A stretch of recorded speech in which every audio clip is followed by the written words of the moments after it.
Hey guys, so this is what I would do if I had to make $10,000 per month if I was starting all over again. So, this is one of the most important questions when it comes to really just like life in general, right? Because I know nowadays, like, people are working like jobs they don't like, and on top of like working a job you don't like before 2020 kind of events happen, it was really easy to kind of, go in office, put your head down, and like wait till retirement. And then, you didn't like it, but it was the only way. But it seems like after 2020, like in the past, 4 years, that we've been living in, a lot of people, just aren't happy with the status quo anymore. Like, people aren't settling for, doing less than what they deserve, or really kind of, it's just not worth it as much to kind of like wait to do stuff, or to wait till you're 55, 65 to retire, then go travel the world. People want to do that when they're younger. They want to be able to spend the time with their children, to be able to actually grow with their children. So be able to see them at all the different stages of the game, be able to be there with them without necessarily having to worry about, how many days off do you have, your 2 or 3 week vacation times, right? So this is one of the most important, topics that you can have when it comes to really taking control of your life and really controlling your time. So I want to talk about 3 different things that you need to do in order to start making $10K per month. And this is for me, since 2015 I started my business, right? So I have 2 businesses. I have an accounting firm. I also have a coaching business where I teach accountants and people how to start an accounting firm. I'll talk more about that later. But in 2015, it took me about 14 months to get to about 16 grand a month in sales for bookkeeping services. It's a subset of accounting. Then once I had that happen, and I started telling people about what was going on, people would start asking what were you doing to go and find success? So what I teach people usually is 3 main things. So number 1, you have to learn a skill set that gives you an edge. Now, when I say an edge, a lot of times what you see online are they're side hustle kind of things, right? And when I hear someone say oh, I'm doing this side hustle, it generally is not going to be the thing that's going to grow large enough to replace your job. It's just a vehicle that'll get you, $1,000, $2,000, $3,000 per month. Now, for some people, maybe that can help them leave their job, right? But for a lot of people, especially myself, I needed to make at least $5 grand a month, especially inflation, how grocery stores, man, the prices have doubled for so many different things. It's you really need to have a vehicle that can push it. So if you're looking into drop shipping or e-commerce, or even starting a coaching business, most times it's just not going to be enough for you to leave your job. And the reason why is because there's so much competition. Think about it. Almost any business model where anyone can start with little to no skill set is going to be oversaturated. And it's not just that you're dealing with competitors that are taking your clients. You're actually dealing with the cost of incompetency. Because the more bad actors there are, or the more incompetent people that are kind of in the market, the more that people just dislike doing it, right? So think about it. So every single time there's a new Shopify store, well, that's the drop shipping platform a lot of drop shippers use. Every time there's a bad store and someone sees the same product over and over again and they don't buy from that store, all it does is just boost up Amazon's brand. It doesn't boost up drop shipping or e-commerce as a whole, right? Because then they go to the people that actually are killing it, and then those are usually the biggest companies inside the space, right? So all the little guys that are starting Shopify stores and drop shipping generally don't make that much money, right? If at all. I had an e-commerce store at one point, this was back in 2013. I was doing 14 grand a month in sales for e-commerce sales, but I was losing 3 grand a month because it was so expensive to run the store. I had virtual assistants doing product research. I had a bunch of merchant fees that were coming out. My cash flow was terrible. It was just a mess, right? And it's just it just wasn't really enough to be able to make it work because there's just so much competition. As soon as I would find a really good product, then I would have a competitor come in, so basically they would copy it and just steal all my traffic. So what I learned was, number 1, you need to have some kind of skill set that basically it takes time to learn. So I'll give you an example. the harder it is to learn something, the less competition you're going to have, because most of your competition does not want to take the time to learn something new. They want to take the existing skill set they have. They want to kind of like go through life and like find like these like little hacks that kind of like make them some money here, make some money there. So if you can just sit down for like three to 6 months and just learn a skill set that other people aren't willing to do, you're automatically able to print money in a way that most people can't. So that's the biggest thing. And then the cool thing about that too is like you also want to look for like a business model where the niche itself is not really focused on marketing or sales. So there's two different versions of that sentence, right? So if you're just selling something where it's like it's the only thing you have is marketing or sales, like there's like these online marketing agencies, and they're like, I'll run your TikTok ads or your Facebook ads. The problem with that kind of service is that if it's marketing based, there's a chance that it doesn't work. And that's the reason why like people lose clients so much, because like, oh, maybe you got them a lead or you got them 2 leads, but if they don't close the sale, they don't make any money, then they consider that working with you was a failure, right? So you're always having to go and find like new clients. You always have to go and like find new things. Versus if you have a skill set where it's based on like a black and white kind of like deliverable, say like website design or accounting or even like, let's say like being an artist, like building a painting or building a sculpture for someone, right? If there's a black and white deliverable, it's so much easier to have your clients be happy, because the happiness is derived from them actually receiving the thing, not in like whether or not it works. Now, the second aspect of that service is like, ideally a niche where your competitors don't like marketing and sales is generally in a lot of business models. Let's say like a dentist. A lot of dentists don't actually like to advertise or do like sales. They want to kind of feel like, oh, people are coming to me. Same thing with accountants, right? So accountants are like, oh, I want people to kind of come to me, or I'm scared of marketing, or I'm scared of sales. The reason why it's helpful for you is because if you just come in and you're not scared of it, once you have that skill set of accounting and you start promoting yourself, you're able to grow your business a lot faster, because of the fact that your competitors don't like to do the thing that actually makes money, right? So it just not only do you have that moat of you have all the incompetent people who can't compete with you, but then you also have a advantage because of the way you think is different than like the people who are like naturally inside of that niche.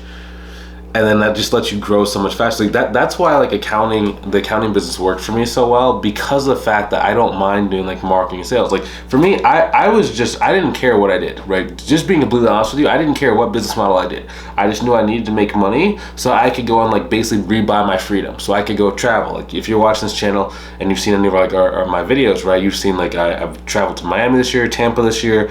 I've done Chicago twice. I just went to Baltimore last week. I'm going to Minneapolis in a week. I'm going to Mexico in November, the beginning of November. And I'm also going to Columbus, Ohio for an event in like 2 weeks. Like it's just, I just wanted to be able to go wherever I wanted to go with whoever I wanted to go with, So it's like, I'm also going to New York in January. But it's just like, it's because you're willing to do something that other people can't do and other people won't do, you can just grow so much faster. And then the second thing that I always think about is that you want to make sure that the business model that you're working in is one where you're dealing with wealthy individuals. Now, I know this is totally different than like what you see on the internet, right? A lot of times like internet marketing is like, you start an e-commerce store and you're just selling to everybody on the planet. Or you do like a coaching business where you teach like people how to do a skill set. It's like, the problem with those is that the people you're dealing with don't have a huge amount of like discretionary income, and they can't create new money that quickly. So for example, let's say that you're going to coach people like how to have like a better life, like a life coach, right? Or you're going to do be like a dating coach. You're going to teach someone how to like go in and get married or whatever, or get more dates. A lot of people don't have that much disposable income. I was so amazed, because I was like, when I was in corporate, I was making like 85, like 90K a year right before I started my business. And I thought that once someone's making like 100, 120, 130K a year, like they would have all this disposable income that they can do whatever they want. And then what I learned is like, number one, most of the time, like you're getting eaten up by taxes. most of the time your expenses are going to rise to like whatever your income is, so they don't actually make like that much money. And I was just like, whoa. So when I started doing like my coaching business, like I would be like talking to people who like they're maybe making like 120 grand, but they don't even have like $1,000 in the bank account to kind of scrape to their name. And it's just like, whoa, I would never have thought that, right? Because like when I started my accounting firm, I was always talking to business owners that were doing like $1 million, $2 million, $5 million a year in their business, and they could always, even if they couldn't quite afford my service right then, they could just go and sell 1 to 2 extra items a month. Like let's say they're like a solar company, you could just go sell 1 or 2 more roofs a month to go and add in the expense of my service, right? So it was just like they could essentially create money to do what they wanted or what they needed to do. So when I started my coaching business, it was just a total culture shock, because it was like some people just couldn't afford it. It was like that was like the last thing I thought that I would even have, right? So it's like so I'm glad I started with the accounting business first, not the coaching business, right? Usually one misconception people have about coaching is that people think that coaching is either easier to sell, or people think that coaching is like a really good beginner business model. That's actually a misconception. A coaching business is like a good second or third business. The reason why I say second business, because like in order for you to coach someone on something, like you had to have like done something, right? So if like your first business is what you like build your credibility on, like you build like a lot of like your income on, the coaching business is just something that you can get cash flow from. Basically, like you either double whatever, like, so let's say that you're making like 1x a year, your coaching business is going to make another 1x. So now you're making 2x a year on basically the same amount of time spent with it. So it's a good like cash flow kind of creator, but it's not a good first business for most people to start, especially because like with the coaching business, the problem also is like that a lot of your time is sucked up by either doing like consultation calls, or it's just sucked up like talking. So you can't really scale as far as most people think you can. You can't scale it profitably. So let's say, for example, it's easier to make $200,000 a year running a bookkeeping and accounting firm than it is to net $200,000 a year in a coaching business, because there's all these like random expenses you wouldn't even expect to kind of like be ran, especially like advertising, software costs, if you have like virtual assistants, if you have like appointments, there's a skew of different costs that are kind of associated. So instead, if you start working with like wealthier individuals, you don't need quite as many clients to go and reach like 6 figures, right? So let's say, for example, we teach some of our students in our mentorship program how to like sign up clients for like $2,000 a month. Now the cool thing about this is that since the service is black or white, once you start doing the work and the business owner likes you, they have no reason to kick you off the team. Unlike with like marketing, it's like, okay, you didn't give me results in this first 30 days, I'm done talking to you forever. Like with accountants, like, hey, thanks for the deliverable, thanks for doing the work, I can finally use the stuff that you've given me, and I can kind of like move forward really quickly. And it's just like it's such a different experience to actually like working with you, and they can keep afford to paying you money. I even had one of my friends, name is Sam, and like when he helped a business basically go and get like a round of investment, so basically what that means is like he basically did their financials. So he basically made a projection of exactly where their company was going to be in like the next 1 year, 3 years, 5 years, and then 10 years. And they took that financial projection, they took it to like a group of investors, kind of like Shark Tank, but like a smaller version of Shark Tank, and the people gave them $20 million. So when he got that $20 million, they basically had like a celebration party, and he flew my friend Sam out to the Dominican Republic, and that's where they like basically did they like rented like a yacht for like the week. It was really, really cool. But it's because like you're dealing with wealthy individuals. Like let's say that you meet someone like $100,000. They're not gonna fly you out to Miami. They're not gonna fly you out to Tampa or anything like that. Like you're not gonna be able to do that in a lot of cases, right? If you make someone multiple millions of dollars, they are really happy for you, and the fact that you also get to like start like networking with a lot of those individuals. Now, third thing is the business needs to have recurring revenue. Now, the reason why it's important is because it adds stability. So one challenge with a lot of these online businesses is that at the beginning of the month, you're always starting off at zero. So let's say that you're selling something like a package. Like let's say you're selling like coaching services, right? Every month, you're starting at 0 new clients, you go sign new ones up, right? Because sometimes you might have like some payment plans coming through, but if you don't get new clients in the door, you're generally not going to make more money. So it stops. Same thing with e-commerce. Every single month you have to go sell new widgets, right? If you turn off the ads, you don't get any sales, you're at 0 for that month. Versus with, let's say like an accounting type business where it's like every single month you maintain the same clients, you're able to make a certain amount of income. So like, let's say like you get to like $10,000 a month. Okay, once you get to $10,000 per month, like in a recurring revenue type business like accounting or bookkeeping, you're not at 10K per month. You're at $120,000 per year, give or take like $5,000 to $10,000 in case you like lose like half a client or whatever, right? And it allows you to be able to really build a life without necessarily having to kind of like overwhelm yourself or burn yourself out, right? Because think about it, on a month where maybe you want to take the vacation for like an entire month, the fact that you still have the recurring revenue means that your business is still at least doing the same amount of money, whether you work or you don't work. Like as long as you can like do the deliverable, or you just have like a contractor do like the accounting work for you, your income, at least on the top line, does not drop. Top line just means like your revenue. Right? So my business choice for a beginner to make 10K per month is really start an online bookkeeping business or an online accounting business. Okay? Basically what that means is like, as a business owner grows their business, they have to take higher and higher levels of risk. Usually when we're talking about risk, we're talking about like they have to invest in like more equipment, they have to bring on more people, they have to maybe pay like higher software costs, higher advertising costs. In a lot of cases, business owners aren't really good at like tracking how much money they're actually spending versus how much they're making.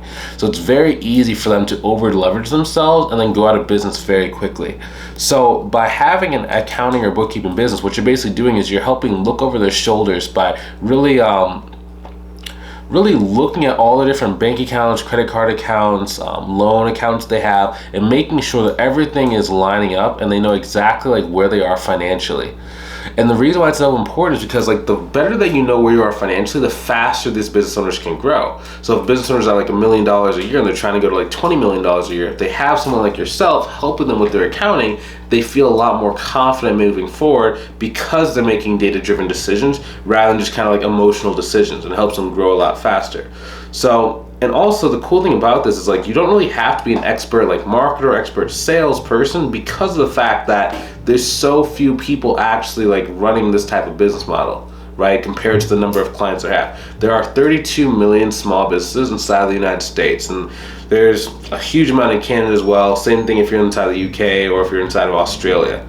Now, for the United States, there's 32 million business owners. There's only about 300,000 accounting firms inside the United States. That means that there's about, for every accounting firm, there are 10 businesses that are willing to work with you, essentially. Now, the cool thing about this is that one business could have multiple locations. So one thing that's cool is like for every location a business has, you can multiply whatever you're charging by the same amount. So I had a student named Lizzie inside of our mentorship program. She was working with a restaurant and she was charging that restaurant $1,000 a month to do like monthly accounting services. That restaurant then within like 2 years added 6 locations, like 6 total, like well, 5, they added 5 locations, so 6 locations total. So by the end of that 2 years, she would actually charge that group $6,000 per month just because they had a new number of like locations. So every new location they have, she adds on about $1,000 per month to the monthly total that she charges them. So it's like there's so much opportunity for you to be able to grow and really be able to kind of reach your goals. And again, it's a much simpler business model because of the fact there's less moving pieces. All you have to understand is like how do you do the accounting and then get clients and then do the work. Just 3 things, right? It's so much simpler than like other business models.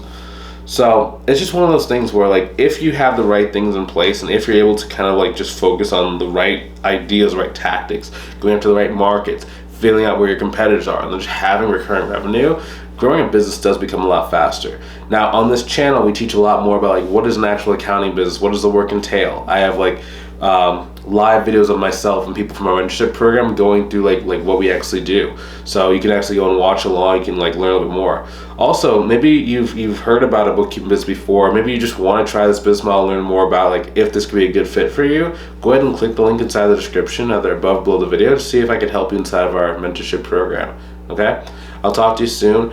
Now, one of these things is like, you know, at this moment in time, we're in a kind of a weird spot where it's like we're kind of in a recession, we're kind of not in a recession. What I've kind of noticed is that like the world is becoming a group of haves versus have-nots. There used to be a middle class, and like they've been talking about like the middle class was disappearing for years, but we've definitely seen an acceleration from that. It's either people have a lot of money and like they're willing to spend it and they can spend it, or they just don't. And it's like the longer we kind of wait to find that thing that builds us like $10,000 per month kind of like business, or $10,000 per month like engine, the harder it is to do this stuff, right? So if you're thinking about starting a business, like I would just go and see if this could be like the right thing for you, because the longer we wait, the harder it gets. Every single day it gets harder and harder to make money online. So if you're like one of the people that can do it first, if you're the one of the people that can do it better, then you'll be able to go and make money quicker. But if you kind of wait, it's like maybe not, right? Because tomorrow's not promised, and someday is not a day of the week. So I'll talk to you soon. Hopefully have a good rest of your day, and if you want to do the call, I'll definitely see you there, okay? Talk to you soon. Have a good one.